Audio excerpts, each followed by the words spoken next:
Samantala, tiniyak naman ni Pangulong Aquino ang patuloy na pagbangon ng mga lugar na hinagupit ng bagyong Yolanda. Halos isang taon na ang nakalipas. Ayon sa Pangulo, inatasan na niya ang mga kinaukulang ahensya kaugnay sa pagtugon sa Build Back Better ng sitwasyon at pamumuhay ng mga apektadong residente. Yan ang tinutukan ni Rocky Ignacio.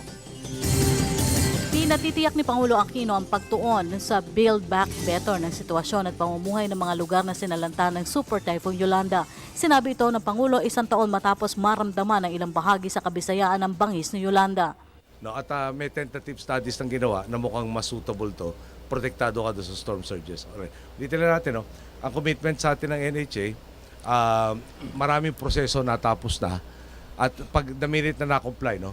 Yung environmental compliance, yung paghahanap ng lupa, na pag-aralan si lupa na tama siya, mabilis na yung trabaho. At least 47% ng araw na bibid out nila. At kayo maglala, no? Mula nung palanding ako hanggang ngayon, marami tayong tinatawagang ahensya, nagtatanong tayo. For instance, yung airport, nire-repave. No? Ang target date is December 2014. Tapos kanina, parang wala ako napansin ng mga heavy equipment, nandun raw sa fire station. Pagbalik ko, titingnan ko kung nandun. Ang issue raw dito, asphalt, no? Tapos yung aggregates. Yung aggregates, tutulong na si Governor at iba mga mayor, meron tayong aggregates. Yung asphalt, DPWH, priority sa mga supplier nila, naunahin muna itong para matapos yung paving. Ngayon, sana hindi mapako yung pangako ko, pero inaasahan ko, imbis na December 2014, November 2014, or next month, matapos itong pagre-repave ng airport at makabalik na yung other types of aircraft tulad ng mga jet.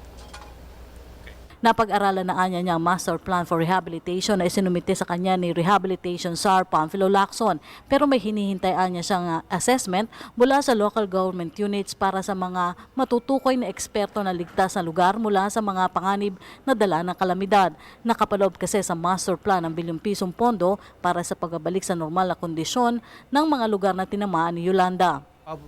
Maraming dinaanan. Lahat ng departamento nag-sign off. Tapos nung dumaan sa akin, if I remember, parang last week no? Or 2 weeks ago. Pero I think it was last week. Okay? Hinahanap ako lang ng timeline. What is expected to be finished by what date? Okay? So yun lang. Talagang mas isi-specify. Ulitin ko lang, baka magtatanong ng marami, bakit matagal? Meron kasing kailangan na tinatawag na post-disaster needs assessment. At kailangan magmula yun, for the most part, sa local government units. No? Now, kasunod din sa filosofiya natin ng bottom-up budgeting, hindi nag-i-impose yung tinatawag na Imperial Manila. So, ang masakit ito, hindi lahat ng munisipyong naapektahan, pati Bohol, no? Sama ko na, may mga engineer na structural engineer. Yung build back better ang priority. So, sa pangunguna ng Secretary Rojas, no? Tsaka ni Secretary Singson, tsaka marami pa iba, pati World Bank tumulong na rin, kumuha tayo ng mga structural engineer para tulungan yung mga municipal engineer na gawin yung plano. Ngayon, bago natin nalaman na wala sa kakayahan nila, medyo ilang buwan rin ang tumakbo. Tapos yun nga, pag-hire para mabigay yung detalyadong plano kung paano nga yung build back better. So, ang pangako sa akin, kung di ako nagkakamali, this week, ibibigay na nila timeline at saka details. So, makita ko lang yun, okay na ako doon. At habang isinasaayos ang pangmatagalang solusyon, iginitang Pangulo ang kasapatan ng pondo sa mga apektado. 2014, DBM has released a total of 40 billion 865,675,624 to various national government agencies, government-owned controlled corporations, and LGUs for the implementation of relief and rehabilitation programs and projects for Yolanda-affected areas. Meron pa tayong remaining for yung carry-over ng 2013 at saka 2014 at saka supplemental na nasa namin sa 2013 of about 30.503 billion at meron pang 2014 QRF, yung Quick Response Fund of 5.323 billion. Mas marami ikakarga sa 2015 dahil halos tapos na yung post-disaster needs assessment na requirement under the law para ma-access yung calamity funds. So, yung bulk ng mga gagawin pa, halos, ang commitment sa akin natapos na yung mga maraming kailangan daan ng proseso. For instance, no, housing, kailangan muna i-identify lands. After no lands, lahat, environmental compliance certificate, pagpayag nung lilipat, etc. etc.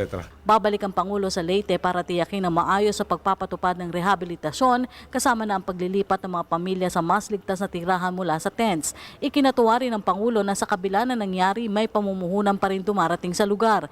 Binisita ng Pangulo ang Fried Process Outsourcing Solutions Incorporated sa Leyte, MICU Economic Zone. Isang naitayong negosyo, no, na nasa lanta rin na Yolanda. So, para sa akin, significant yun na may investor na imbis na nag-isip na lumikas ng lugar, bumalik dito at itinayo ulit. Maski yung lahat ng issue, di ba? Kuryente, tubig, yung trabahador nila lumipat, etc. etc. No, yun ang gusto ko i-highlight today. Tapos meron akong burol na pupuntahan. Pero tapos nun, by next month, makakabalik tayo in the areas na affected by Yolanda. Either puntahan ko lahat ng areas or baka isang central na meeting on yung talagang lahat ng specifications ng ating master plan. November 8, 2013, nagulat hindi lamang ang Pilipinas kundi ang buong mundo sa lupit ni Super Typhoon Yolanda o si Haiyan, pinakamalakas na bagyo na tumama sa kasaysayan ng mundo, hinagupit ang bahagi ng Kabisayaan kabilang na dito ang Tacloban City. Libong taong nasawi, milyong piso ang winasak na ari-arian at halos isang taon makalipas ang tinawag na delubyo, patuloy na bumabangon ang syudad sa bangis ni Yolanda. Para sa Telebisyon ng Bayan, Rocky Ignacio, Leyte.